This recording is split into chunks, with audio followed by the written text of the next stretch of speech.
So we'll continue with the rotation part which we started in the last class. Okay.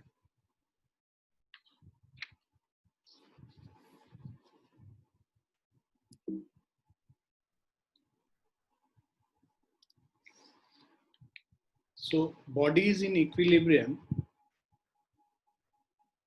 तो जब rotation के case में हम बात करते हैं तो लीनियर इक्विलिब्रियम और रोटेशनल इक्विलिब्रियम दोनों होना चाहिए अगर बॉडी को इक्विलिब्रियम में होना है. So a body is said to be in equilibrium if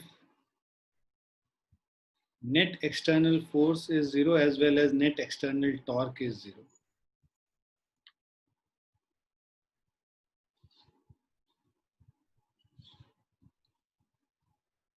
First is net external force should be equal to zero.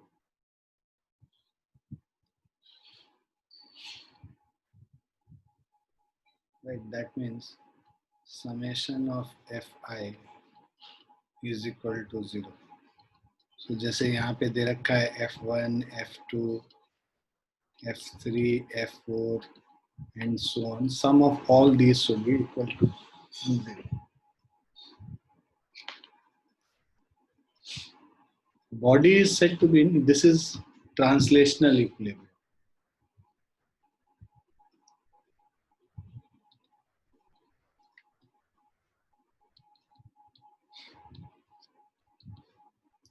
So a body is said to be in translational equilibrium if the net external force acting on it is equal to zero, and a body is said to be in rotational equilibrium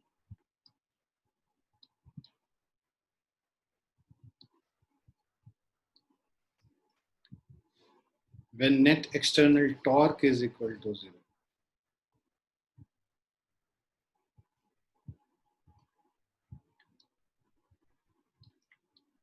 Total external torque is equal to zero.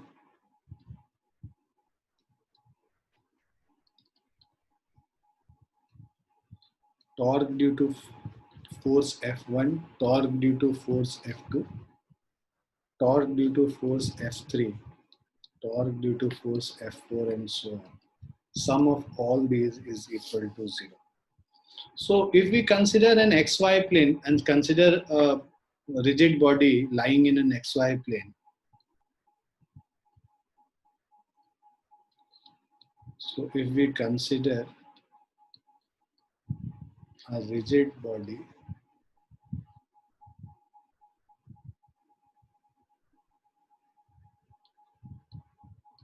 lying on XY plane,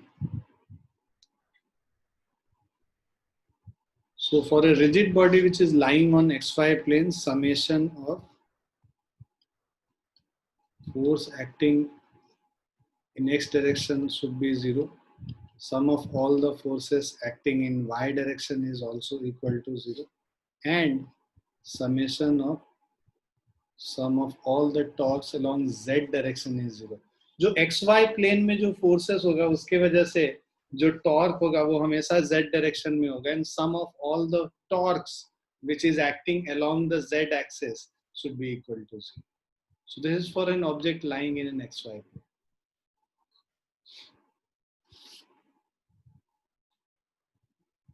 clear बच्चों?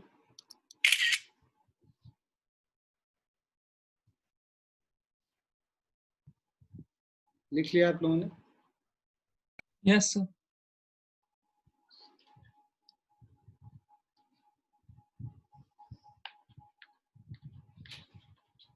Now bending of a cyclist, ये हम लोगों ने circular motion जब किया था तब भी किया था.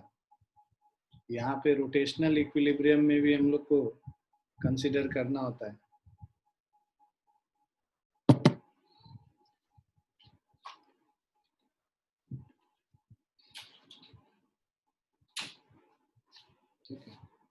So bending of a cyclist, तो हम लोगों ने देखा था कि बस फ्रिक्शन पे हम लोग रिलाई नहीं कर सकते हैं, तो फ्रिक्शन और नॉर्मल रिएक्शन का जो एक कंपोनेंट है वो दोनों एड अप कर जाता है ठीक है। तो फ्रिक्शन और नॉर्मल रिएक्शन का जो कंपोनेंट है वो दोनों एड अप करता है, और उससे हम लोगों को एक, अगर फ्रिक्शन नहीं भी है तो नॉर्मल रिएक्शन का जो कंपोनेंट है वो उसको नेसेसरी सेंट्रीपिटल फोर्स प्रोवाइड कर। अब लेट्स से ये जो the person who is there, right, उसके ऊपर क्या क्या फोर्स लग रहा होगा। एक mg तो लग रहा है वेट इसका, ठीक है। एक जो नॉर्मल रिएक्शन है ना, उसका कंपोनेंट तो इधर है। इस आदमी पे क्या फोर्स लग रहा है, आदमी पे एक ये सेंट्रीफ्यूगल फोर्स भी लग रहा है, right, which is in the outward direction, centrifugal force. So अगर इन दोनों फोर्सेस के, देखो ये जो फोर्स ऑफ फ्रिक्शन है और ये नॉर्मल रिएक्शन है, इन दोनों के वजह से इस पॉइंट के अबाउट जो मोमेंट ऑफ फोर्स होगा या जो टॉर्क होगा, that will be zero, because both these forces are passing through this point, है ना, एक्सिस से पास कर रहा है, तो जो टॉर्क है इन दोनों फोर्सेस की वजह से जीरो होगा। अब mg की वजह से जो टॉर्क होगा वो mg इंटू ad, ये जो फोर्स है, force into distance between the axis and the perpendicular distance between axis and line of action of force, तो ये ad हो गया। और जब mv स्क्वायर बाय लेते हैं तो mv square by r into ये डिस्टेंस जो है वो cd का ये लेते। सो अब आप अगर इसका जो एंगल निकालना होता है तो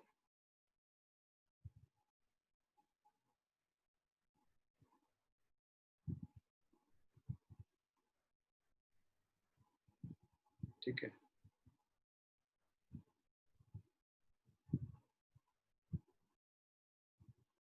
so for an object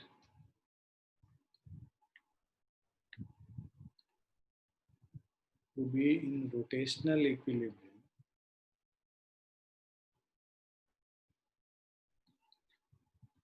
summation of all the torque should be equal to 0. Now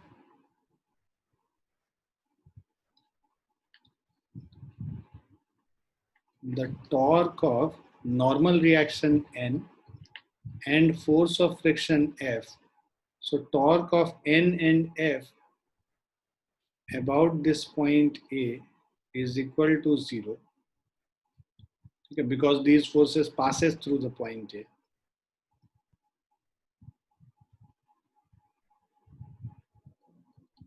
Torque of mg about A is equal to mg into AD.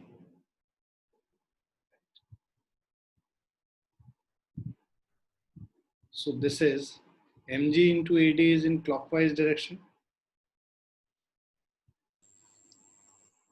and similarly torque of centrifugal force mv square by r about A is equal to mv square by r into cd. ये होगा anti clockwise, in anti-clockwise direction. Now,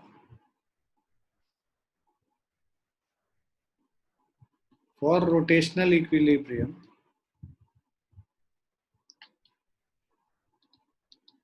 net torque in clockwise direction should be equal to net torque in anti-clockwise direction. So for rotational equilibrium, torque in clockwise direction, net torque in clockwise direction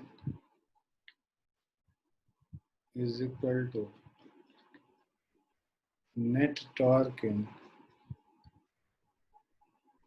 anti-clockwise direction. Clockwise direction में जो torque है, this is equal to mg into AD. Anti clockwise direction में जो है that is mv square by r into cd.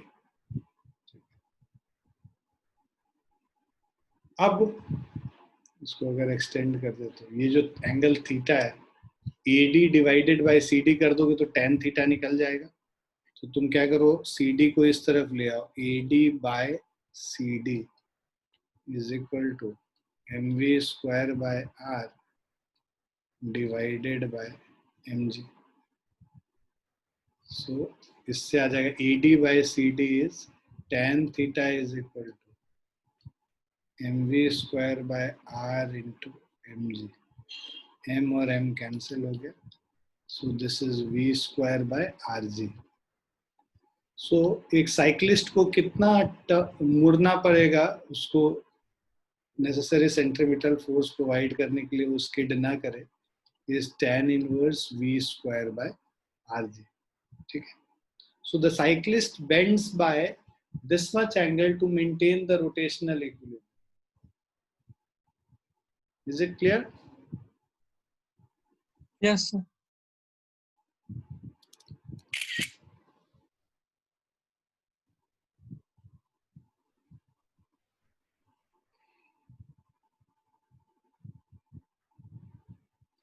लिख लिया सभी ने? Yes, sir. Yes, sir.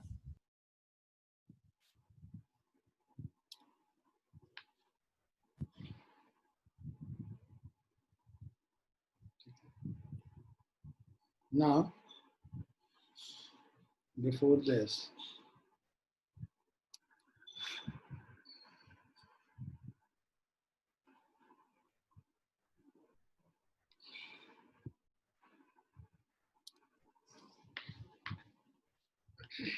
angular momentum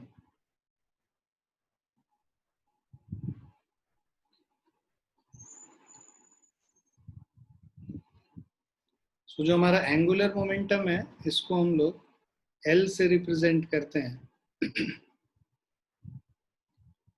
so L is equal to R cross P हो गया।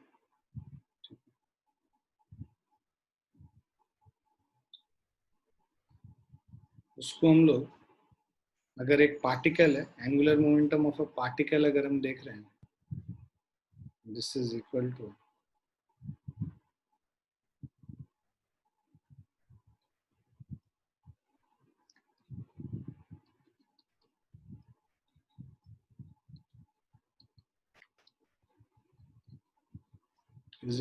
MVR के बराबर होता है।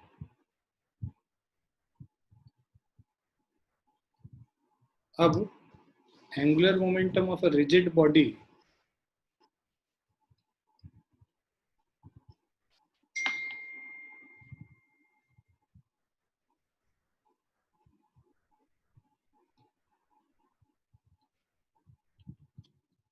so angular momentum of a rigid body is represented as L is equal to I into omega।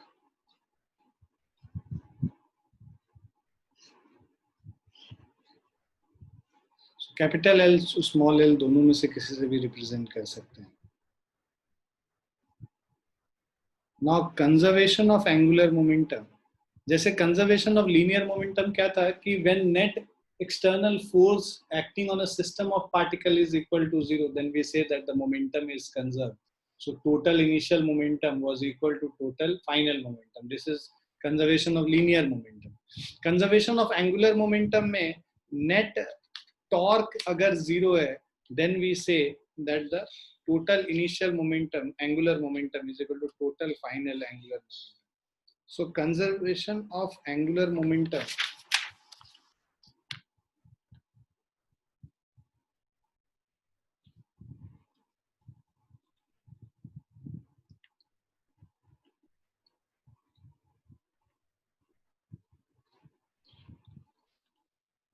so if the total external torque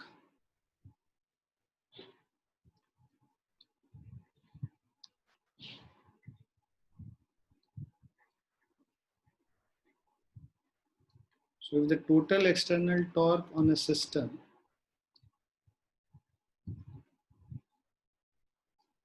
is 0,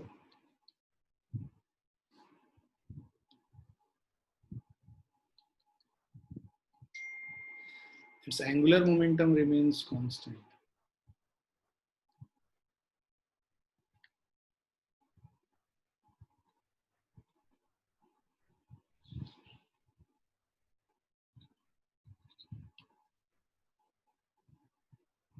So this is known as principle of conservation of angular momentum.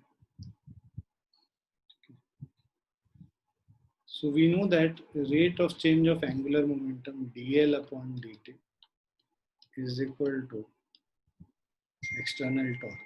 तो अगर external torque जो है वो zero हो जाता है तो dl by dt zero हो गया, मतलब L कांस्टेंट हो गया.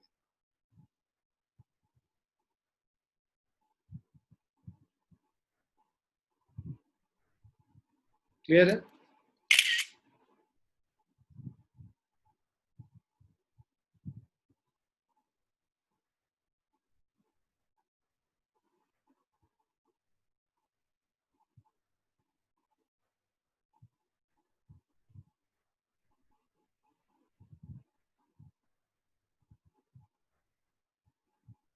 क्लियर है बच्चों? Yes, sir. लिख लिया सबने? Yes, sir.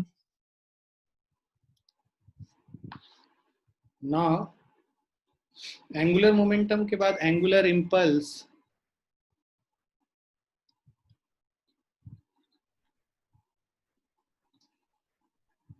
सो जो एंगुलर इंपल्स है इसको हम लोग J से रिप्रेजेंट करते हैं. J इज इक्वल टू, जैसे वहां लीनियर इंपल्स क्या था, एफ डी टी का इंटीग्रल, तो यहाँ पे टाउ डी टी का integral. Angular impulse is equal to tau D T का इंटीग्रल t1 से t2 तक, है ना. Linear impulse was F D T का integral, angular impulse j is equal to tau D T का integral. Now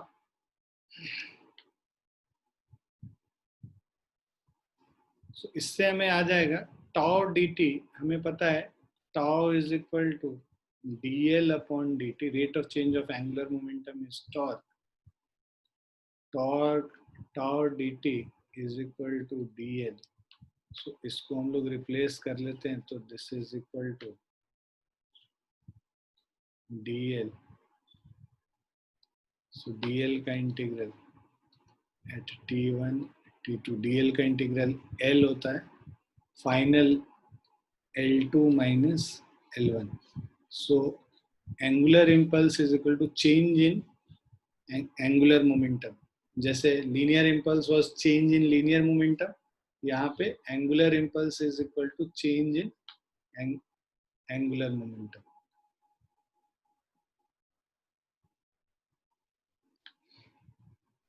so angular impulse is equal to change in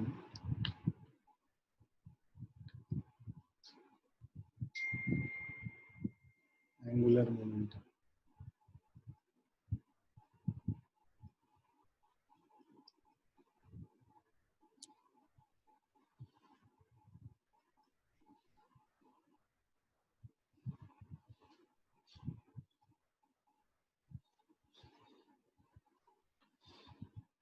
clear है बच्चों? Yes, sir.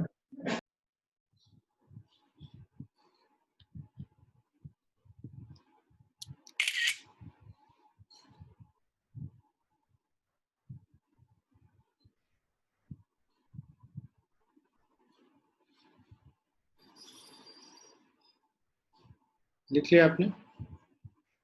Yes, sir.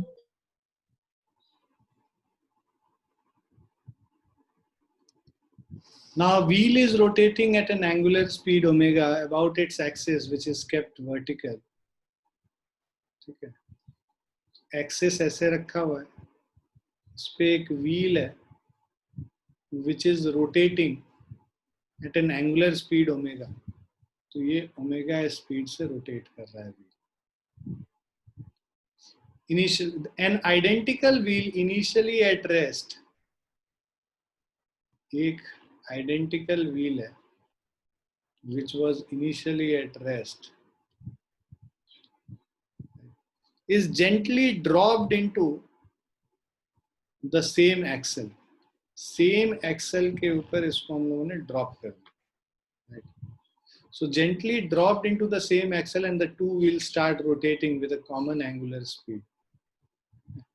So मान लीजिए ये दोनों जब साथ में हो जाते हैं तो कुछ ऐसा कंडीशन आएगा.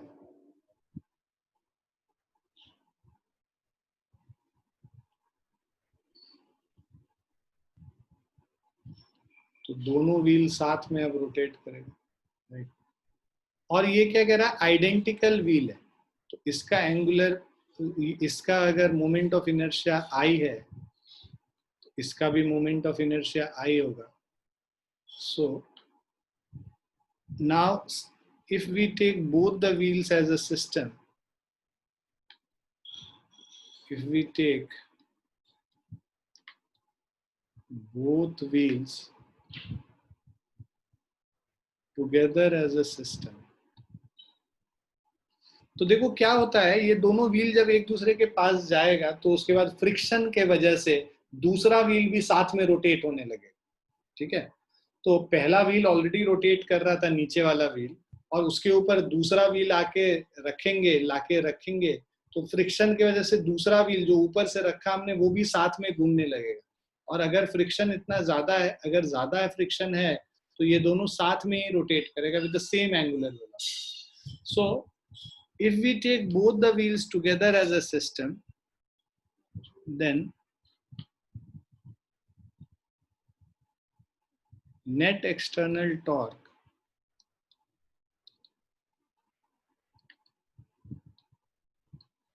on this system is equal to 0. Total external torque 0 है, that means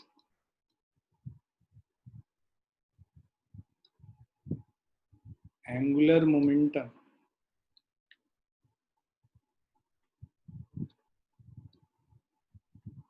of the system is conserved.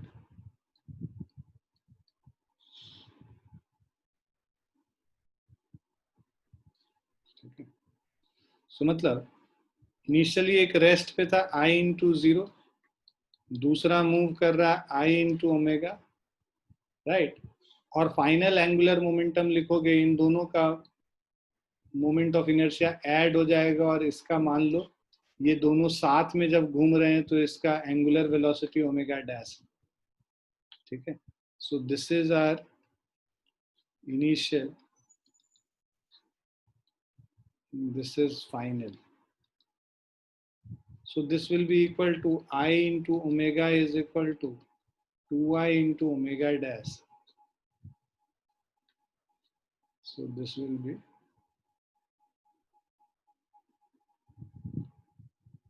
omega dash is equal to I omega divided by 2I.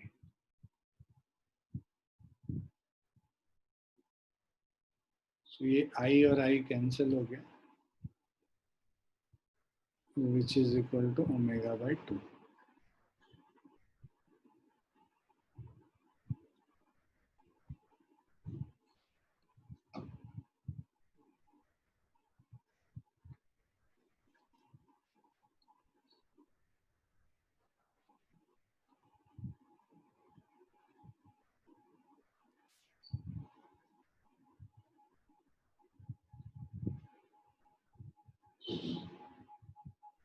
Is it clear?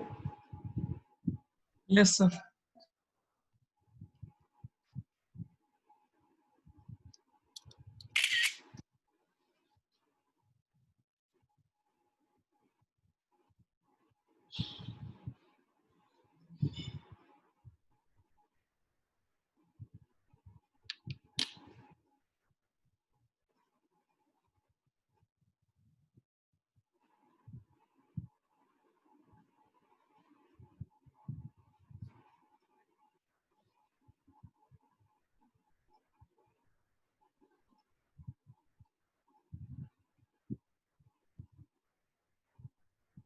Clear सबने?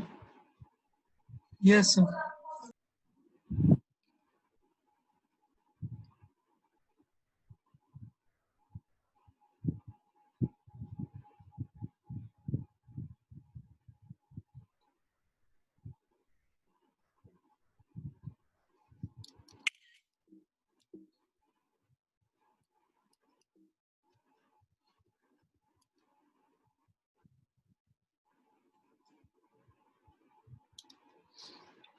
Now, a wheel of moment of inertia I and radius r is free to rotate.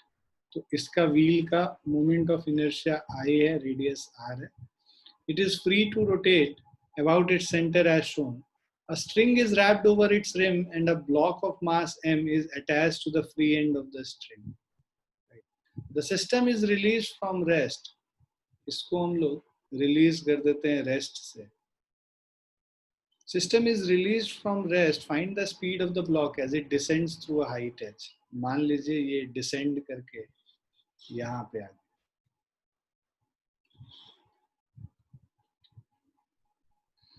So now, let's say it has descended by a height h. So by conservation of energy, so इसको हम लोग conservation of energy से कर सकते हैं.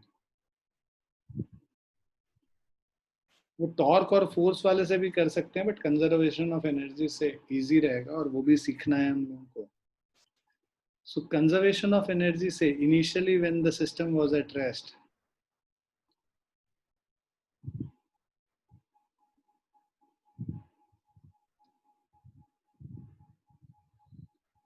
the block and pulley both were at rest.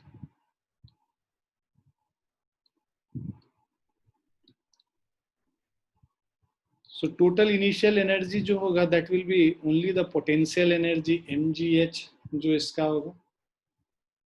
This is equal to, अब यहाँ पे जब ये पहुंचा v वेलोसिटी हो गया और इसका angular velocity let's say omega है उस समय, तो जो total energy when it has descended by a height h is equal to half mv square plus half I omega square, है ना.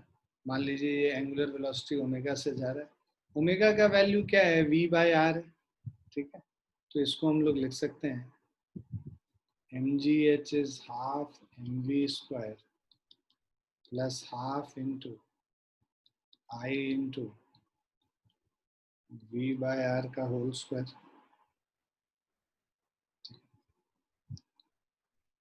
सो mgh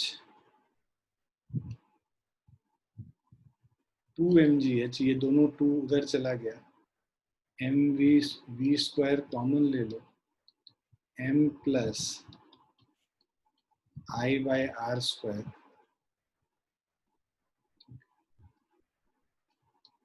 So v is equal to 2 mgh divided by m plus I by r square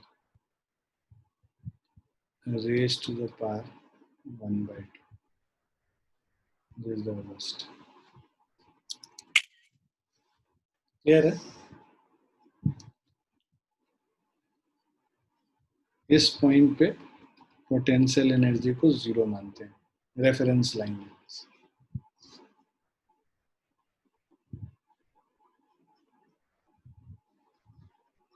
तो जब ये block h height नीचे गिर गया, उस समय इसका अपना काइनेटिक एनर्जी होगा हाफ mv स्क्वायर, और पुली जो रोटेट कर रहा है उसका मोमेंट ऑफ इनर्शिया I है, रोटेट कर रहा है ओमेगा वेलोसिटी से, तो ओमेगा एंगुलर वेलोसिटी से, तो हाफ I ओमेगा स्क्वायर जो इसका फॉर्मूला है उसको यूज करते हैं और इसके बाद सॉल्व कर लेते हैं.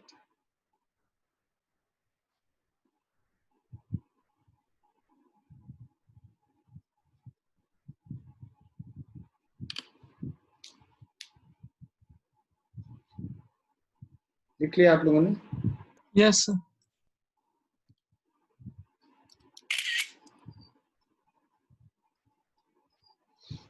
Now power of a rigid body when it is moving in a rotational motion,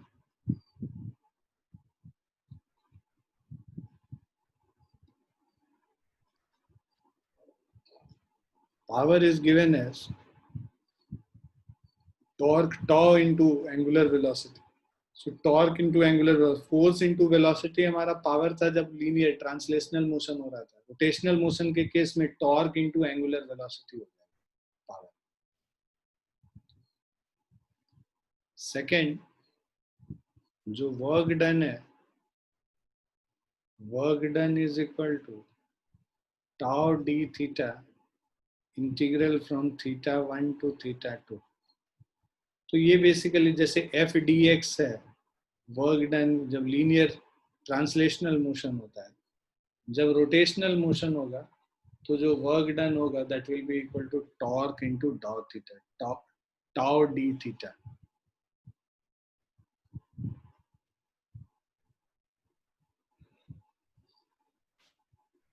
now calculation of moment of inertia, कल भी हम लोग बात कर रहे थे डिस्क्रीट पार्टिकल का. So calculation of moment of inertia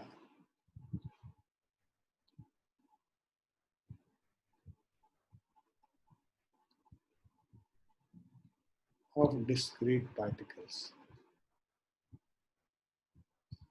So this is given as I is equal to summation of mi/ri square. Okay.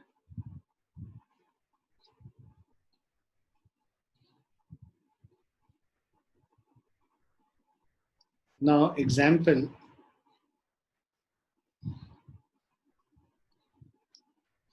तो बेसिकली ये हम लोगों ने कल भी बताया था. एक रिजिड बॉडी है और अगर ये इस पॉइंट, इस लाइन के अबाउट, इस एक्सिस के अबाउट हम लोग को इसका मोमेंट ऑफ इनर्शिया निकालना है. कई सारे ऑब्जेक्ट्स हैं, इन सब का let's say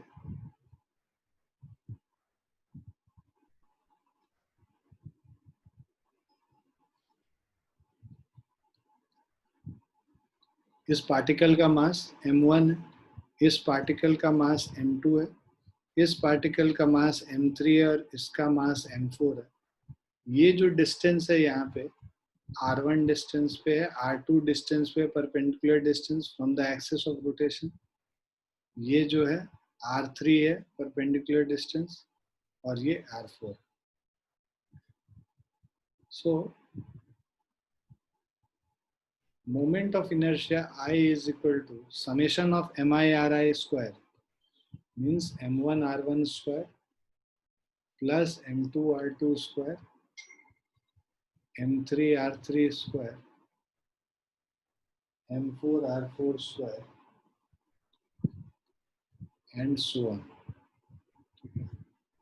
So this is summation of calculation of moment of inertia of discrete particle. Clear है?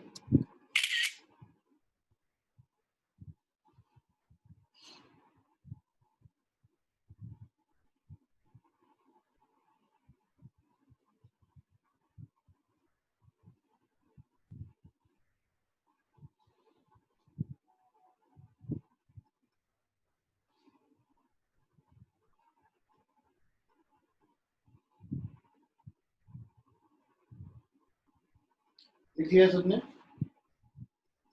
Yes, sir.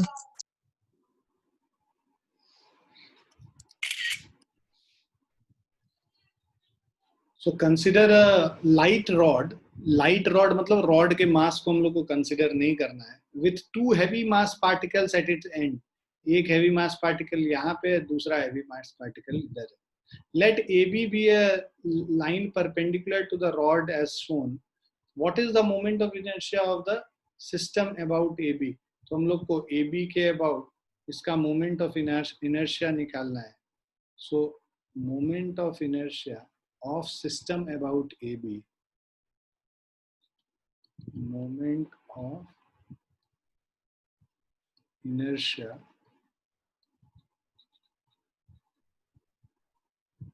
of the system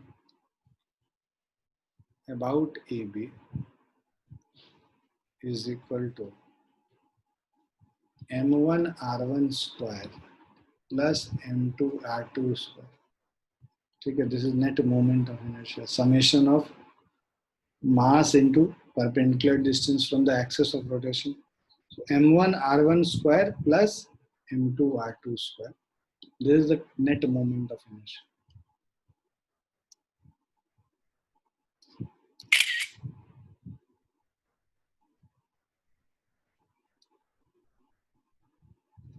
Clear बच्चों?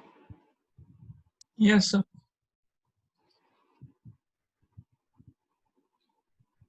लिख लिया सबने? Yes, sir.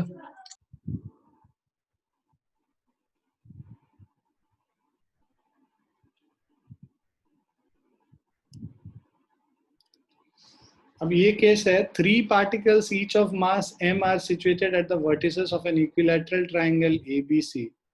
3 पार्टिकल है, तीनों पार्टिकल का मास m है, ठीक? इसका भी मास m, इसका भी मास m और इसका भी मास m are situated at the vertices of an equilateral triangle ABC of side L. Find the moment of inertia of the system about the line AX perpendicular to AB in the plane of AB. तो ये जो distance है, ठीक है, ये कितना हो जाएगा? L/2 हो जाएगा, है ना? क्योंकि इक्विलैटरल ट्राइंगल है, right? So this distance will be L/2. Symmetry से भी कह सकते हो कि L/2 होगा, अदरवाइज ये भी निकाल लो कि ये 60 डिग्री है, राइट? और ये L है तो L cos 60 डिग्री मतलब L/2 हो जाएगा. तो ज्योमेट्रिकली भी निकाल सकते हैं और ऐसे भी निकाल सकते हैं. सो ये हमारा L/2 हो जाएगा, इससे डिस्टेंस इसका, और ये B वाले पार्टिकल का जो डिस्टेंस है वो ऑलरेडी दे रखा है L, right? Now find the moment of inertia of the system about the line AX.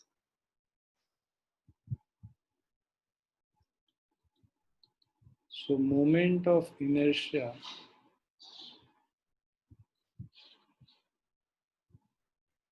of the system about line AX perpendicular to AB in a plane of ABC is equal to m into L/2 का whole square. C वाले particle का, D वाले particle का क्या हो जाएगा? This is equal to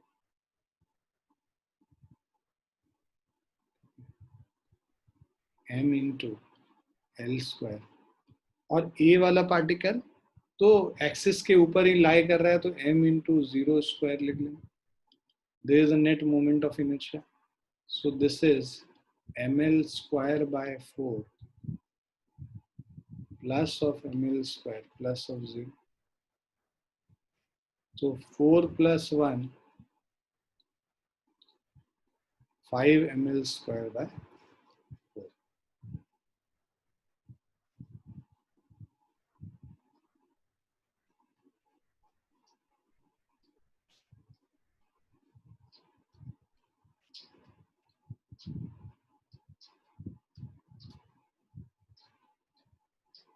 Is it clear? Yes, sir.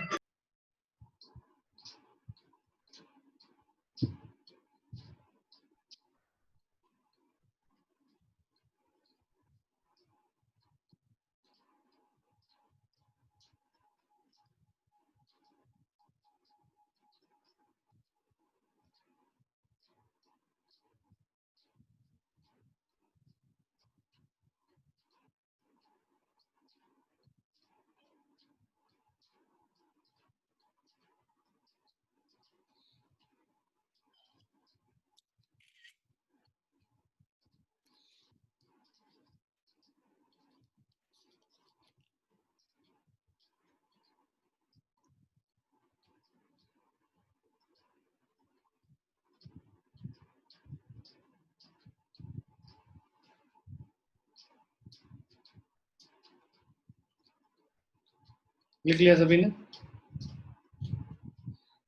Yes, sir.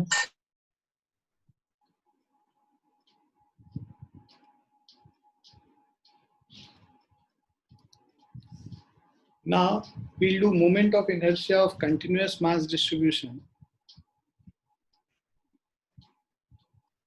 देखो prove करना आता नहीं है, बट इनका प्रूव करके तुम्हारा थोड़ा बेसिक कॉन्सेप्ट स्ट्रांग होगा।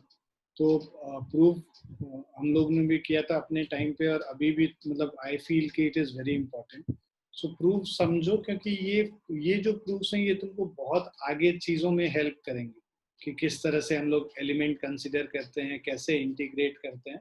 तो ये चीजें आपको आगे कहीं ना कहीं यूज होगा। एग्जैक्टली प्रूफ एग्जाम में नहीं आएगा, बट कैसे प्रूव करते हैं वो जानने से आपका कॉन्सेप्ट, बेसिक कॉन्सेप्ट बहुत स्ट्रांग होता है, और आपका जो सॉल्विंग कैपेसिटी है किसी क्वेश्चन का,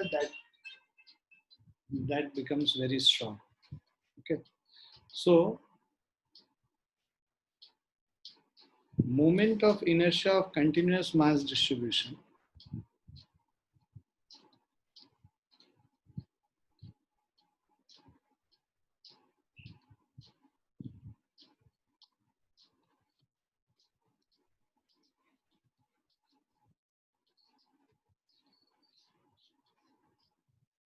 So moment of inertia of continuous mass distribution formula हम लोगों ने कल भी देखा था, I is equal to r square dm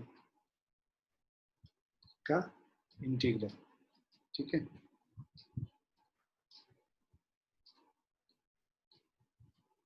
ठीक है, where dm is the small mass, है ना, और r is basically the distance of that small element mass dm from the axis of rotation.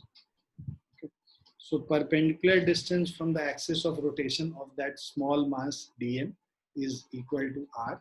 So इसका जो moment of inertia होगा that will be r square dm.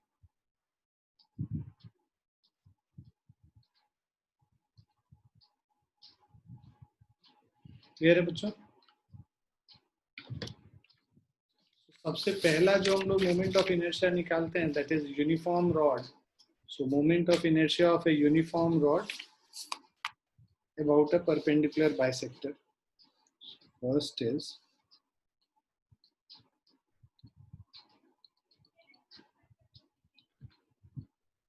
moment of inertia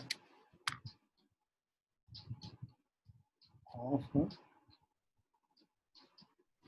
uniform rod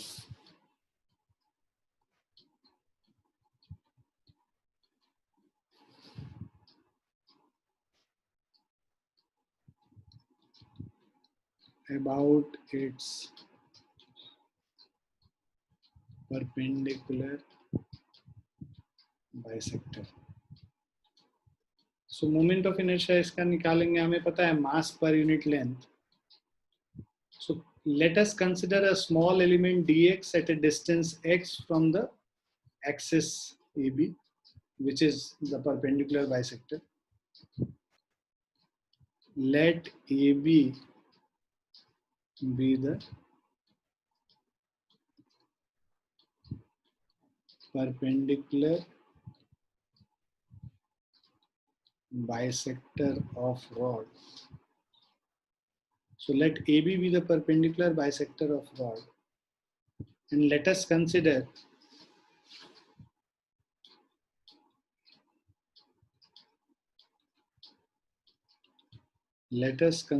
a small element dx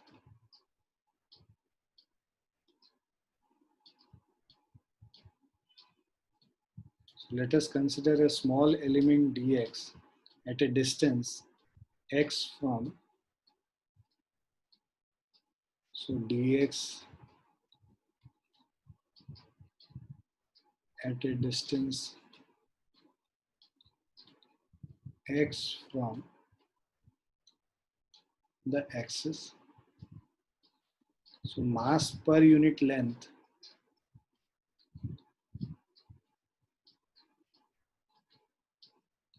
यहाँ पे mass per unit length m by l कर देंगे। मास पर total mass अगर m है, m by, so let the total mass of this rod be m.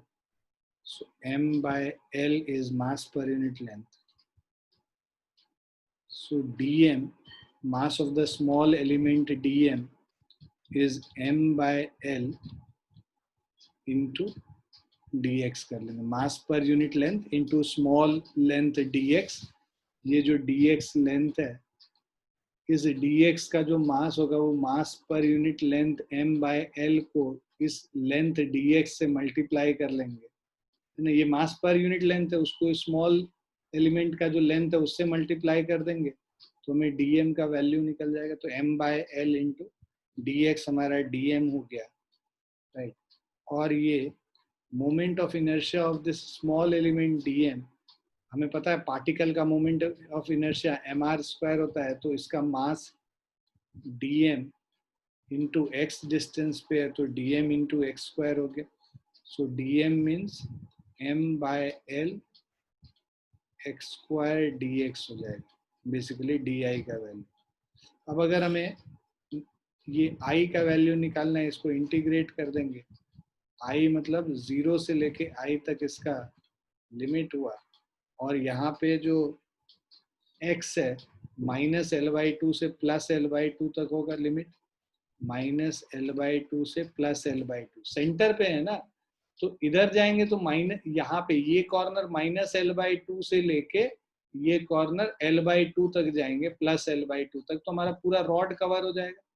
So this is equal to m/l, तो constant है बाहर हो गया, इंटीग्रेशन -l/2 से +l/2 और x² dx, x² dx का इंटीग्रेशन x³/3 होता है, m/l x³/3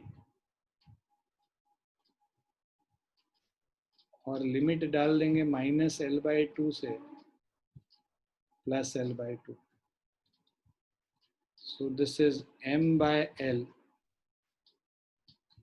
into 1/3, upper limit minus lower limit, तो ये l/2 का whole cube, minus of minus plus हो गया, l/2 का whole cube. Upper limit minus lower limit था, लोअर लिमिट में -l/2 का क्यूब करोगे तो माइनस माइनस प्लस हो जाएगा माइनस के साथ यहाँ। सो this is m/3l into l³/8 और l³/8 को ऐड करेंगे तो ये l³/4 हो जाएगा। ये l और ये l³ कटेगा, स्क्वायर आ गया, so this is ml²/12। so total moment of inertia I is equal to ml²/12। Clear है बच्चों? Yes, sir. लिख लिया सभी ने? Yes, sir. बाकी लोग भी हाँ ना बोल लिया करो यार, तुम तो सब बाकी सब शांत रहते हैं, बस ये अमृतराज बताते रहते हैं यस सर, बाकी लोग नो सर यस सर, जो भी है कुछ भी बोला करो तो लगेगा कि एक ही बच्चे को पढ़ा रहे हैं। इंटरेस्ट नहीं आ रहा पढ़ाई में, आ रहा है नहीं आ रहा है?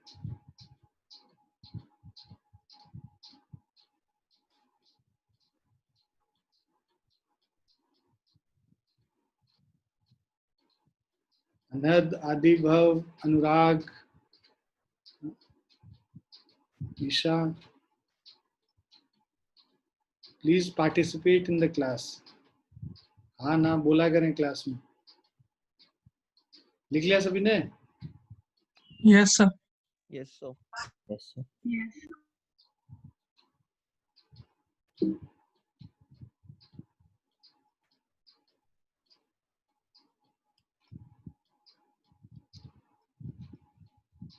Now, moment of inertia of a rectangular plate, second है,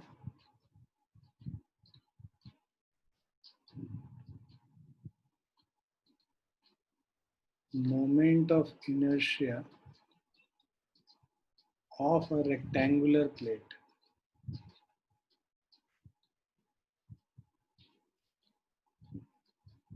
About a line parallel to an edge and passing through the center.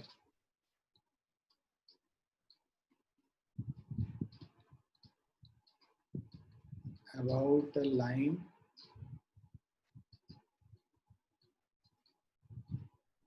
passing through center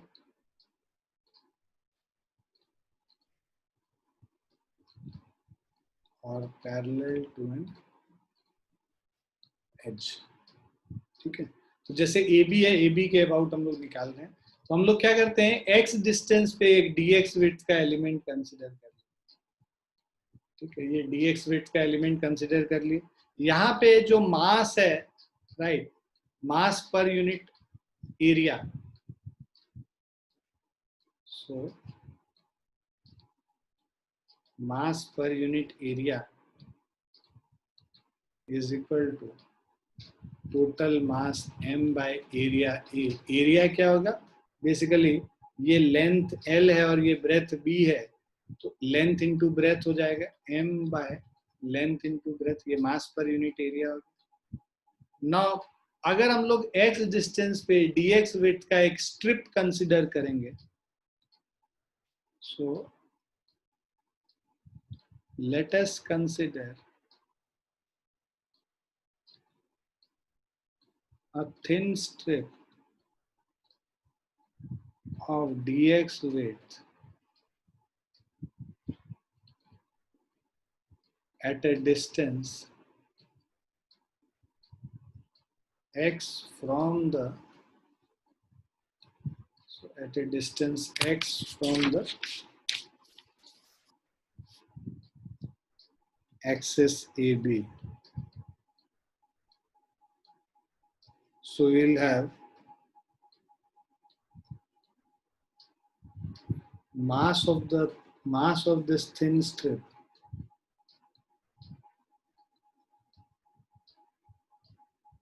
so mass of this thin strip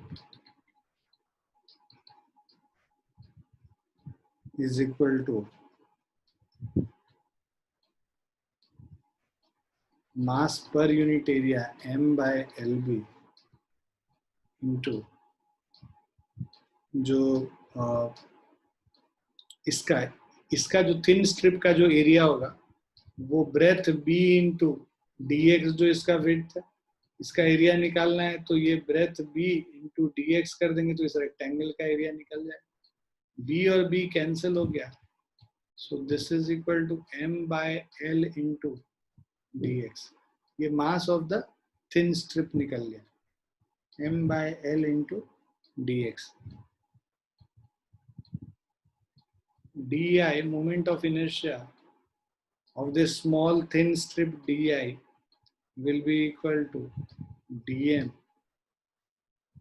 into x square. Okay. So that means di is equal to m by l x square dx.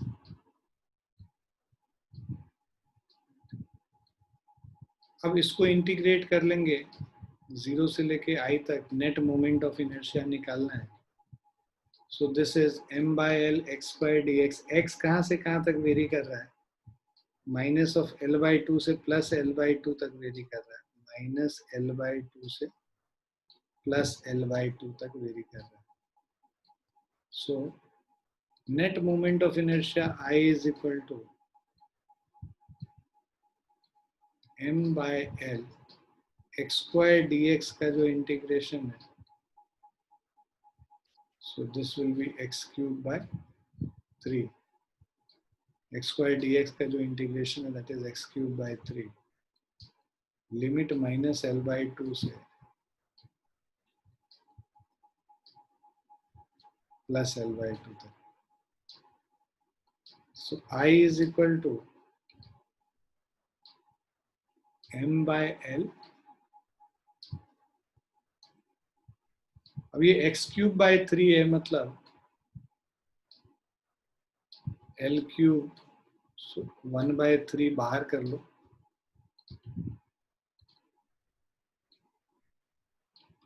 l cube by 8 minus of minus plus हो गया l cube by 8. So l cube by 4 हो गया 12, same ml square by 12 आ गया. Is it clear? तो ये तो तब है जब हम लोग ब्रेथ के अलोंग एक्सिस रखे हुए हैं। अगर लेंथ के अलोंग एक्सिस रखेंगे तो mb²/12 हो जाए। ठीक है, ये लिख लो, फिर वो स्टेटमेंट लिखाते हैं। ये सबने लिख लिया? Yes, sir. Yes, sir.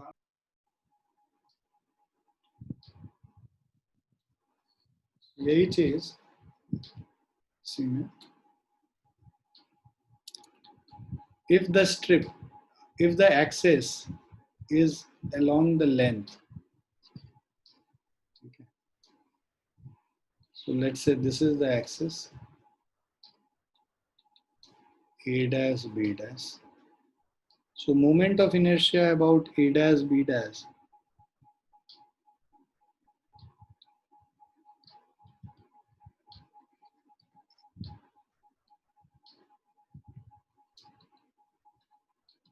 this will be equal to mb²/12.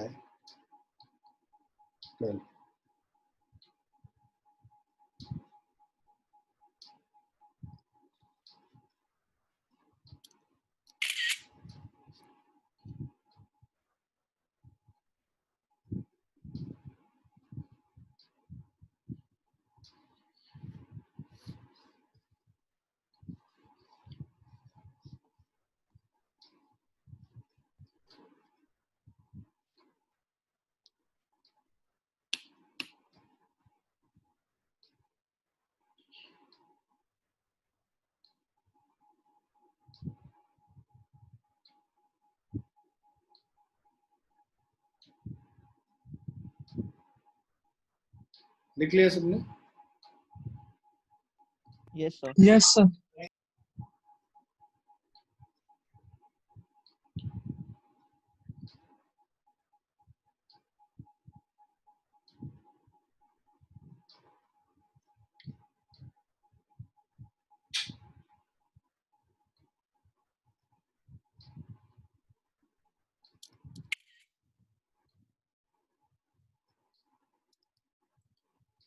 Now next is moment of inertia of a circular ring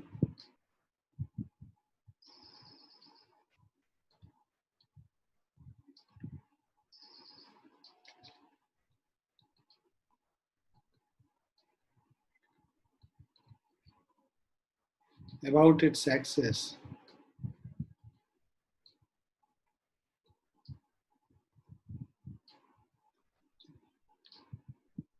So the axis is perpendicular to the plane of the ring and passing through the center. So the axis is perpendicular to plane of ring and passing through center.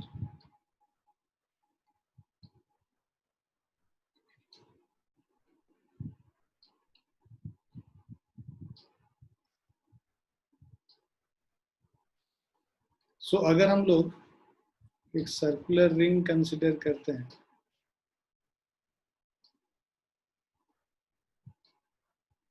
और ये access हम लोग consider करते हैं A B, so all the mass is distributed at the same distance from the axis.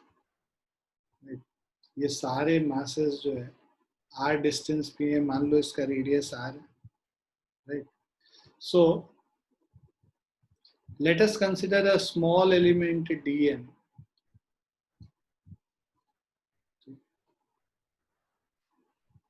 So dm element consider करते हैं.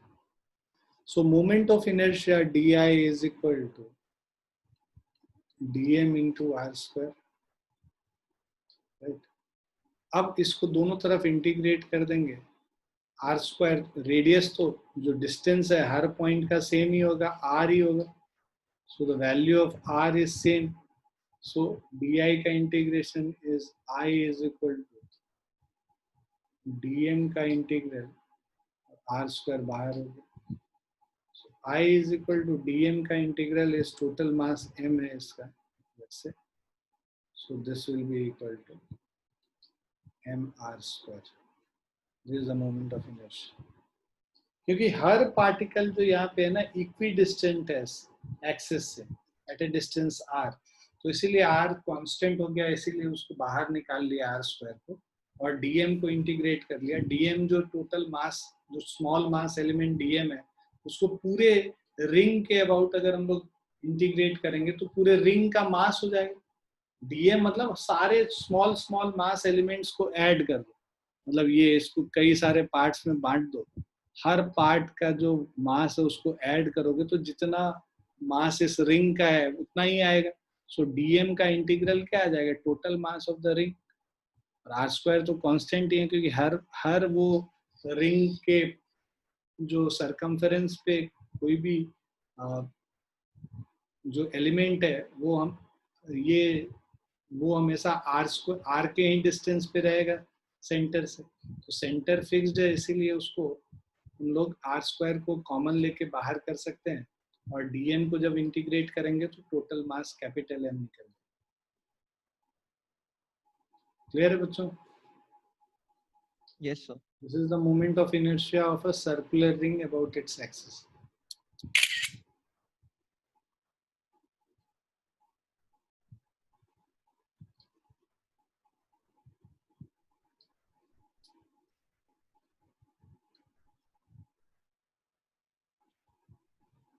लिख लिया सभी ने?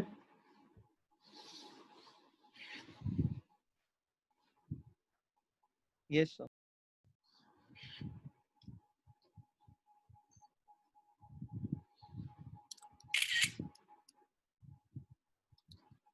Now next is moment of inertia of a uniform circular plate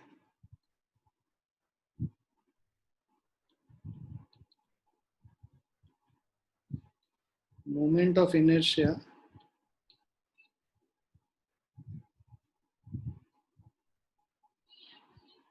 of a uniform circular plate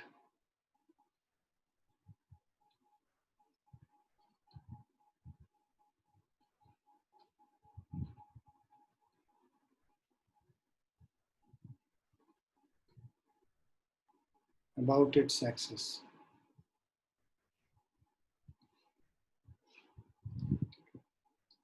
तो देखो यहाँ पे हम लोग क्या करेंगे, पूरे सर्कुलर प्लेट को कई सारे रिंग्स में डिवाइड कर देते. ठीक है, पतले पतले रिंग्स में डिवाइड कर लेते हैं. Let's say we consider a small ring. So let us consider a ring with the width of the ring being equal to dx, right, and at a distance x from the center. तो ये एक ring हो गया जिसका की width dx है और वो x डिस्टेंस पे है सेंटर के, है ना. सो जो स्मॉल di जो है, पहले तो मास निकाल लेते हैं dm इसका. सो मास पर यूनिट एरिया जो निकालेंगे, सो कई सारे रिंग्स में बांट देंगे. हर रिंग का जो एरिया होगा that is mass per unit area. Mass per unit area मतलब total mass m divided by pi r². ये मास पर यूनिट एरिया होगा. अब mass of the ring, mass of ring is equal to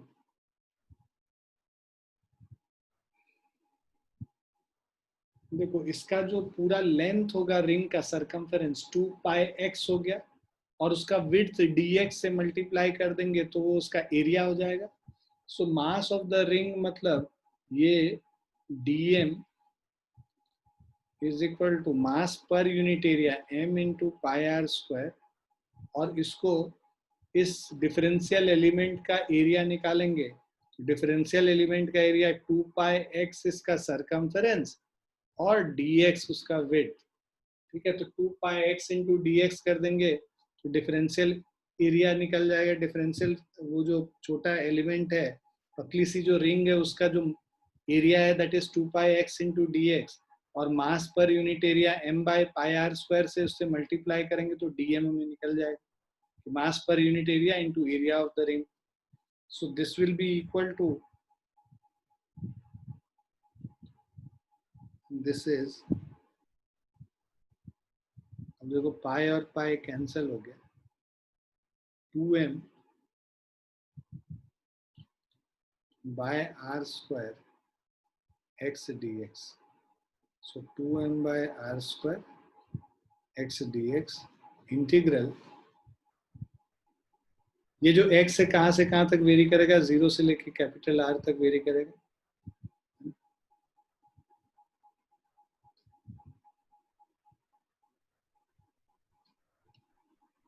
So अभी हम लोग integrate नहीं करते हैं, ये हमारा dm निकल गया. अब हमारे पास मोमेंट ऑफ इनर्शिया जो है dm, दिस इज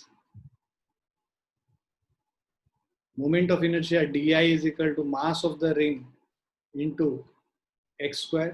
भाई रिंग का मोमेंट ऑफ इनर्शिया क्या होता है, mr स्क्वायर होता है, जहां मास m जो है वो रिंग का मास है, यहाँ पे dm है उसमें रिंग का मास, तो dm इंटू एक्स स्क्वायर हो जाएगा. इसको अब इंटीग्रेट कर लेंगे 0 से i, और इसको इंटीग्रेट कर लेंगे 0 से लेके r तक.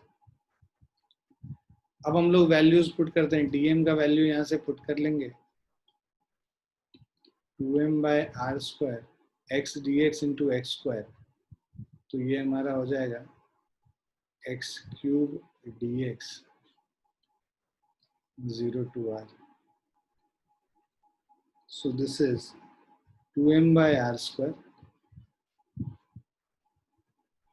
x cube dx x to the power 4 by 4. So x cube dx means x to the power 4 by 4, और इसको 0 से r तक कर लिया.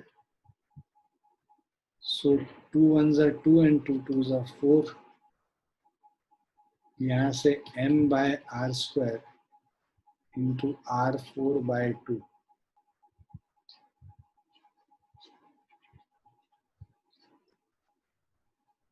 So ये जो हमारा वैल्यू आएगा moment of inertia I, this is mr square by 2. Clear है बच्चों? Yes, sir.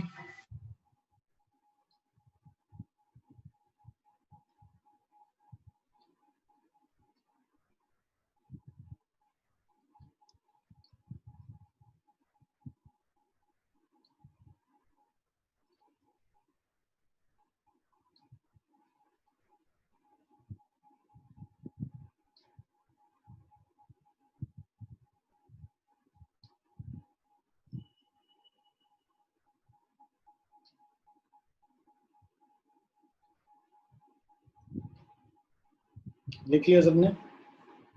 Yes, sir. Yes, sir.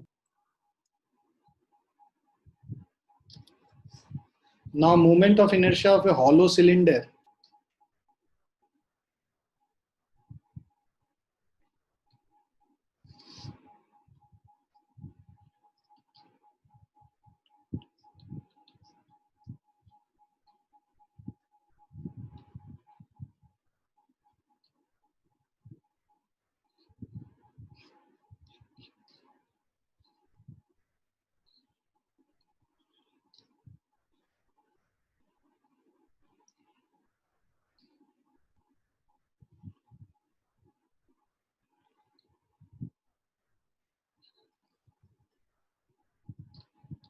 So let's say हमारे पास एक्सिस है AB, इसके अबाउट मोमेंट ऑफ इनर्शिया निकालना है. तो each of the particle which is lying on this, okay, will have the radius r only, right? So each of the particle lying on this will have radius r. So let's say the small moment of inertia di is equal to r square dm का integral, क्योंकि हर का distance r ही है. सो r square dm, r square क्या है, बाहर आ जाएगा, ठीक, constant है, इंटीग्रेशन ऑफ dm. तो टोटल मास अगर इसका m है तो पूरे को इंटीग्रेट कर देंगे तो r स्क्वायर इंटू m हो गया. So this is mr square total.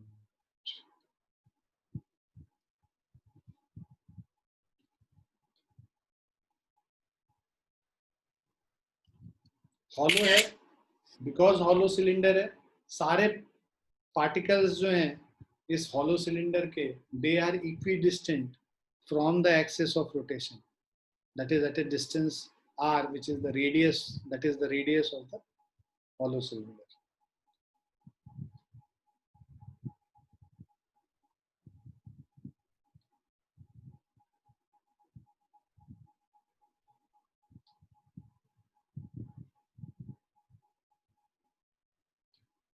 Clear? Yes. Yes, sir.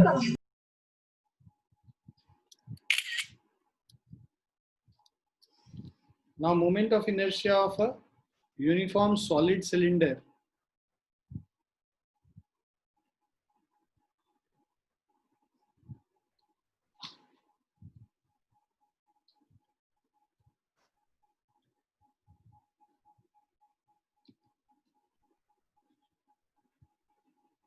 तो हम लोग क्या करते हैं, x डिस्टेंस पे dx विड्थ का एक सिलेंडर कंसीडर करते हैं, ठीक है, एक हॉलो सिलेंडर कंसीडर कर रहे हैं x डिस्टेंस पे dx विड्थ का. सो यहाँ पे, और इसका लेंथ मान लो, हाइट जो है वो l है. सो एक तो मास per unit volume,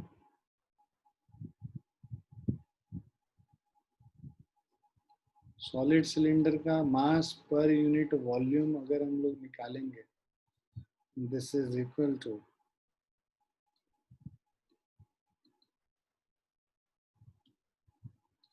m by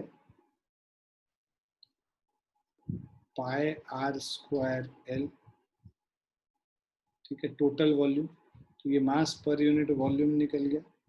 mass of the hollow cylinder,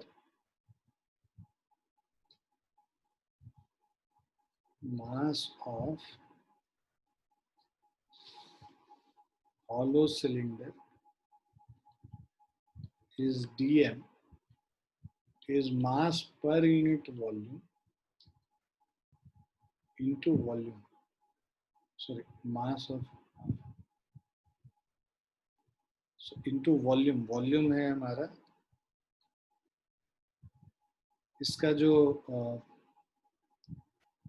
area होगा इस रिंग का एरिया निकाल के उसको हाइट से मल्टीप्लाई करना. तो इस रिंग का एरिया हो जाएगा 2 pi X into D X, circumference into weight, और इसको लेंथ से मल्टीप्लाई कर देंगे तो ये पूरा वॉल्यूम आ गया, area into length. Pi pi cancel हो गया, एल और एल कैंसिल हो गया. So dm is equal to 2m by r square into x dx.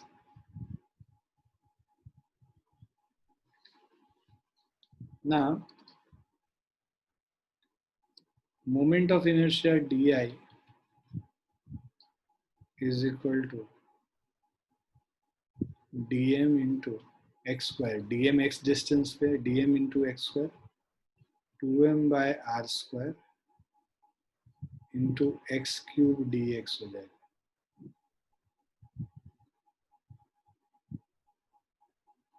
इसको इंटीग्रेट कर लेते हैं 0 से लेके.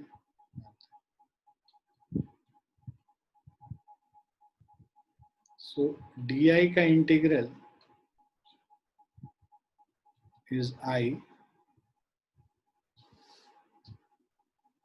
So 2m by r square,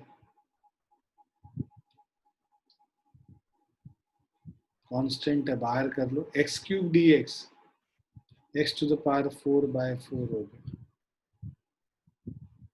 So this is 2m by r square, x to the power 4 मतलब r4 by 4. इसको cancel कर लेंगे.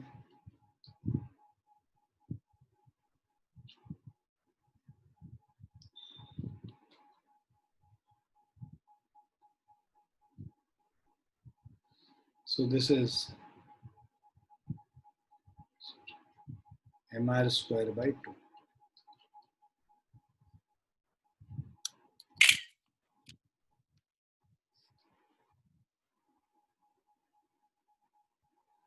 क्लियर है बच्चों? Yes, sir.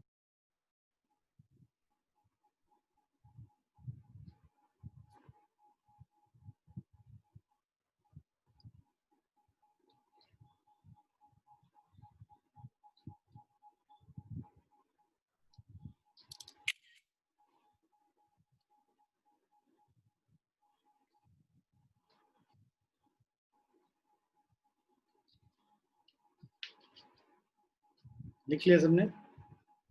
Yes, sir.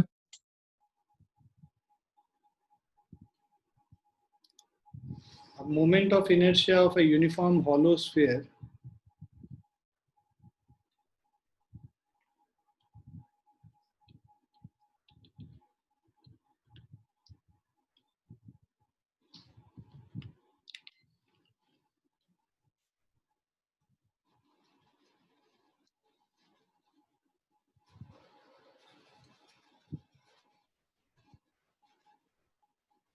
So moment of inertia of a uniform hollow sphere. मान लो हम r distance पे एक और ये एंगल d थीटा है, स्मॉल एंगल d थीटा से इसको मूव करते हैं, तो ये जो पोर्शन होगा, जो विड्थ होगा ये इसका रिंग का, वो r d थीटा हो गया. सेंटर ऑफ द रिंग हमने क्या किया, एक यहाँ पे इस पोजीशन पे एक पतली सी रिंग हमने कंसिडर किया. उस रिंग का हम लोग बेसिकली, ये हॉलो स्फीयर है, पहले रिंग का टोटल मास निकालते हैं और रिंग का मास निकाल के हम लोग मोमेंट ऑफ इनर्शिया इस रिंग के वजह से निकालेंगे, और जितने भी रिंग पॉसिबल हैं इसमें कई सारे रिंग फॉर्म होंगे. सो अगर आप एंगल चेंज करते जाओगे, यहाँ पे कई सारे रिंग्स फॉर्म होते रहेंगे. हर रिंग का जो मोमेंट ऑफ इनर्शिया हम सबको ऐड कर लेंगे या इंटीग्रेट कर लेंगे, तो हमें टोटल इस स्फीयर का, हॉलो स्फीयर का मोमेंट ऑफ इनर्शिया पता चल जाएगा. ठीक है? So this is the whole concept basically.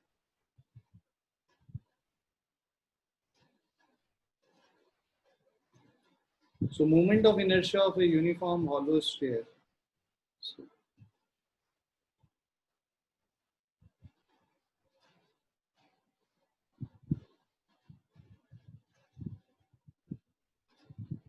width of ring is equal to r d theta. So width of ring is r d theta, and its periphery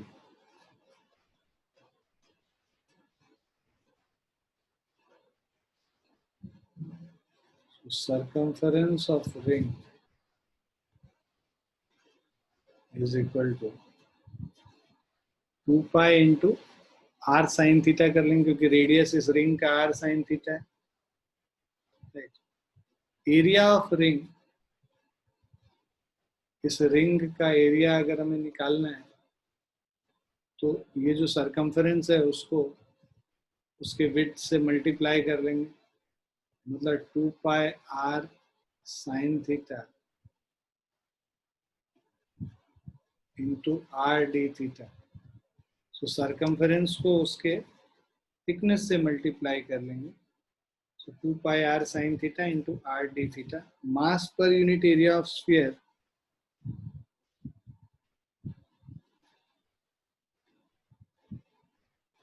total mass m है, hollow sphere है, तो जो भी मास है वो area 4 पाई r square होगा.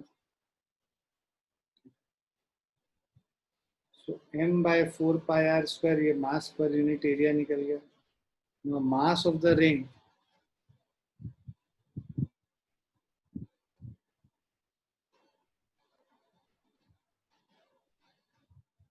so mass of the ring is mass per unit area, मतलब m by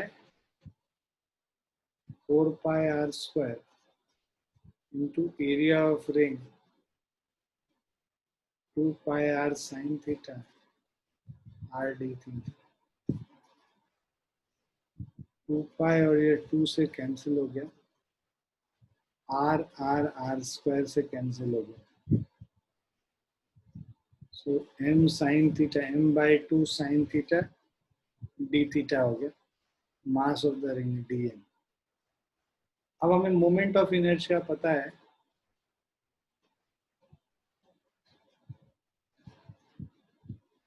di is equal to r square dm का इंटीग्रल,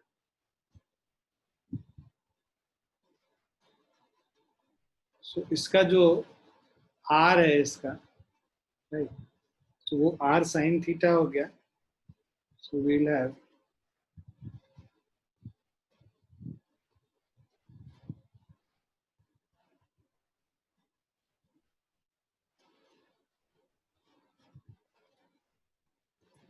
x लेके चलते हैं, अगर इसका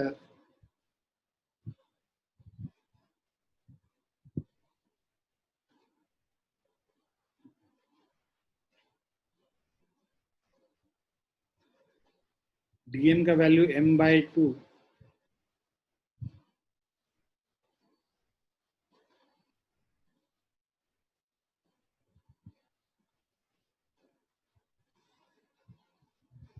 हमने r sin थीटा ले लिया ना,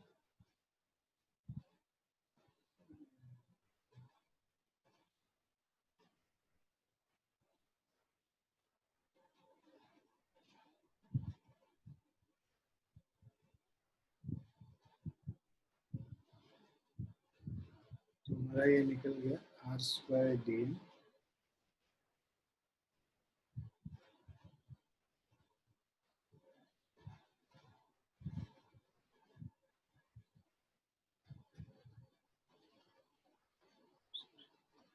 capital,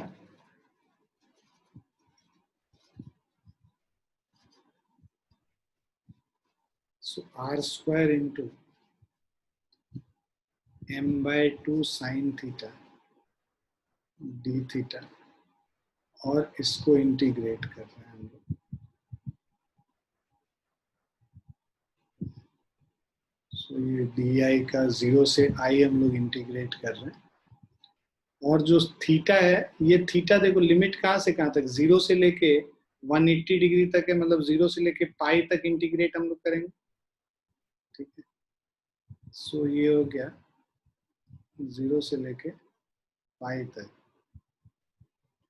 so this is m by 2, इसका जो r स्क्वायर dm जो है, इसका जो रेडियस है वो r sin थीटा है, r sin theta whole square dm, so r square और sin स्क्वायर थीटा, इसमें एक अलग से कर लेना, r square sin square theta, इसका जो रेडियस था वो r sin थीटा था, तो उसको r sin theta whole square dm करते हैं, तो r स्क्वायर ये sin स्क्वायर थीटा, तो ये m by 2 r स्क्वायर ये बाहर हो गया, कांस्टेंट है, और अंदर sign cube theta d theta का इंटीग्रल, थीटा जो है 0 से लेके पाई तक वेरी कर, सो m by 2 r square sine cube theta d theta का इंटीग्रल। अब देखो थोड़ा सा यहाँ पे मैथमेटिक्स ज्यादा आ गया है, तो इसको ध्यान से देखना और समझना, i is equal to m by 2 r square, इसको बाहर लिखते हैं, और ये जो इंटीग्रेशन है 0 to pi sine cube theta D theta, इसको इंटीग्रेट कर, तो इसका इंटीग्रेशन अगर आप लोग देखो, यहाँ पे मैं अलग से करके दिखा रहा हूँ, देखो sign cube theta D theta को हम लोग लिख सकते हैं, साइन क्यूब थीटा को sine square theta into D theta लिख सकते, into sine theta D theta लिख सकते हैं, साइन स्क्वायर थीटा को हम लोग लिख सकते हैं, इसको इंटीग्रेशन बाय सब्स्टिट्यूशन कहते हैं, ये जो हम मेथड अभी कर रहे हैं, साइन स्क्वायर थीटा को 1 माइनस कॉस स्क्वायर थीटा लिख लेंगे, और यहाँ पे ये साइन थीटा डी थीटा बचेगा, अब ये जो साइन थीटा डी थीटा, अब क्या है ना, यहाँ पे कॉस थीटा को हम लोग जेड मान लेते हैं, let cos theta is equal to z. तो इसमें क्या हो जाएगा, इसको दोनों तरफ डिफरेंशिएट कर दोगे, कॉस थीटा का डिफरेंशिएशन क्या होता है, minus of sine theta D theta is equal to d z हो गया, राइट। तो इसको हम लोग क्या लिख सकते हैं, sign theta D theta minus D z हो जाएगा, और ये 1 माइनस कॉस स्क्वायर थीटा है, इसको हम लोग लिख सकते हैं integration of 1 minus Z square into minus of D Z. तो माइनस साइन को अंदर लेके चले जाओगे, Z square minus 1 D Z. अब इसको इंटीग्रेट कर देंगे, जेड स्क्वायर का इंटीग्रेशन हमारा क्या होता है, जेड क्यूब बाय 3 हो जाएगा, तो जेड क्यूब बाय 3 और डी जेड का माइनस जेड हो गया, राइट। अब इसमें हम लोग वैल्यू पुट कर लेते हैं, जेड के जगह हम लोग अब क्या कर देंगे, कॉस थीटा पुट कर लेंगे। तो ये जो हमारा पूरा इंटीग्रेशन है, इसका वैल्यू आ जाएगा m/2 R square sine cube theta D theta का, यहाँ पे जेड क्यूब मतलब cos cube theta by 3 minus of cos theta, इसमें डाल दिया। सो हमारे पास आ गया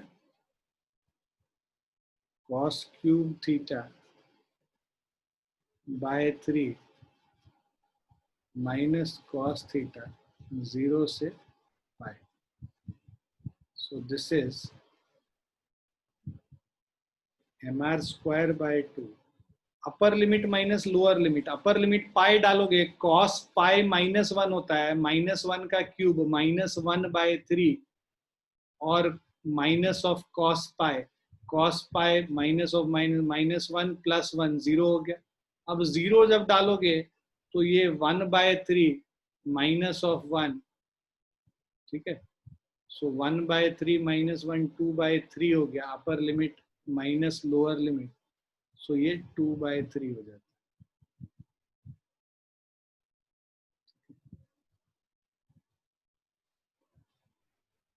This is equal to,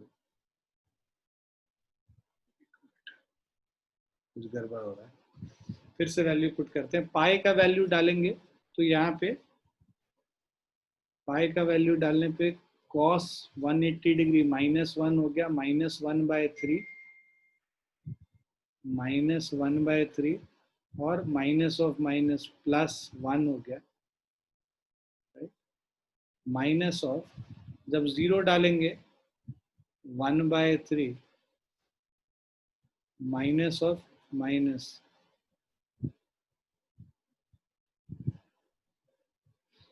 1/3 minus 1, right.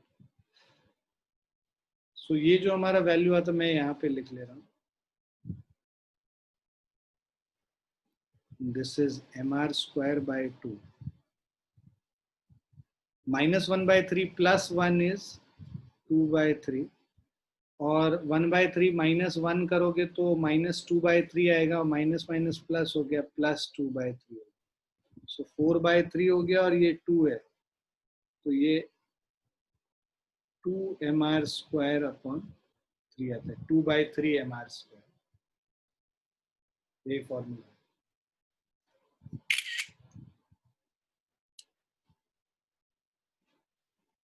समझ में आया सबको?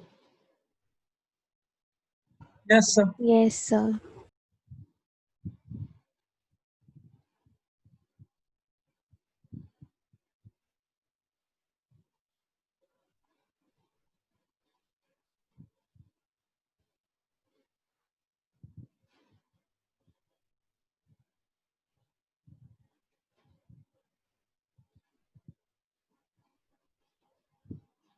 लिख लिया सबने? Yes, sir. Yes, sir.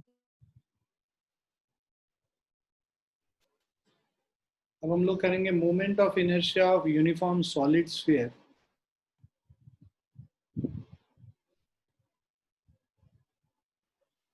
moment of inertia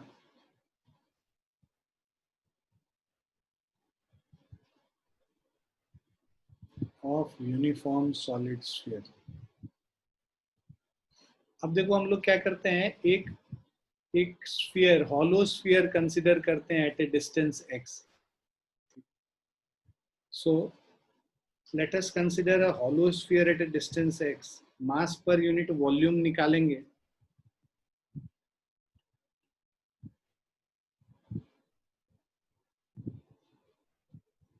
इसका रेडियस अगर r है, टोटल मास m है, mass per unit volume is m by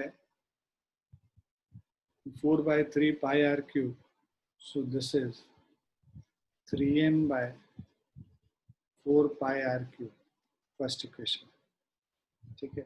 Let us consider a hollow sphere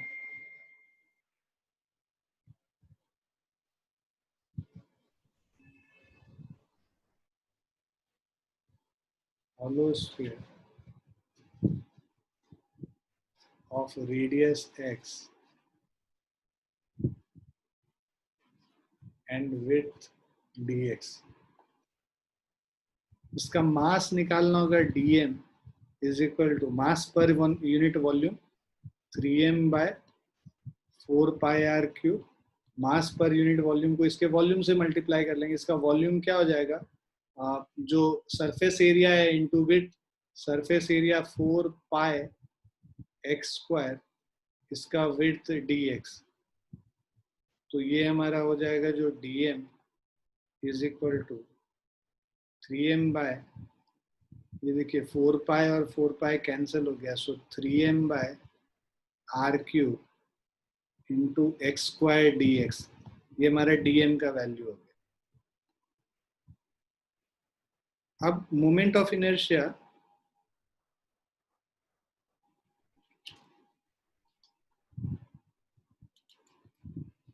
जो ये di का जो वैल्यू है, moment of inertia di is equal to, जो पतला सा हॉलो स्फीयर है, हॉलो स्फीयर का जो मोमेंट ऑफ इनर्शिया होता है 2/3 mr स्क्वायर होता है.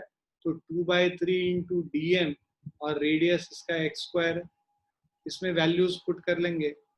सो 2/3 dm का value 3m by r cube into x square dx into x square हो गया. सो ये 3 और 3 कैंसिल हो गया. So di is equal to 2 by r cube, 2m by r cube. Constant वाले सारी चीजों को बाहर कर लिया. X square into x square, x4 dx हो गया. इसको इंटीग्रेट करेंगे, इसको भी इंटीग्रेट करेंगे. x जो है कहाँ से कहाँ तक वेरी कर रहा है, 0 से r तक वेरी कर रहा है. और di जो है ये कहाँ से कहाँ तक वेरी कर रहा है, 0 से लेके i तक. तो भाई net moment of inertia I is equal to 2m by r cube, 2m by r cube. x4 का जो इंटीग्रेशन होता है वो x5/5 हो जाएगा. और इसमें लिमिट 0 से लेके r तक डाल. सो जो मोमेंट ऑफ इनर्शिया I है, this is 2m by r cube into r5/5 हो गया. सो ये r क्यूब और r5 कटा तो r स्क्वायर बचा. तो 2/5 mr स्क्वायर, ये फॉर्मूला होता है हमारा moment of inertia of uniform solid sphere.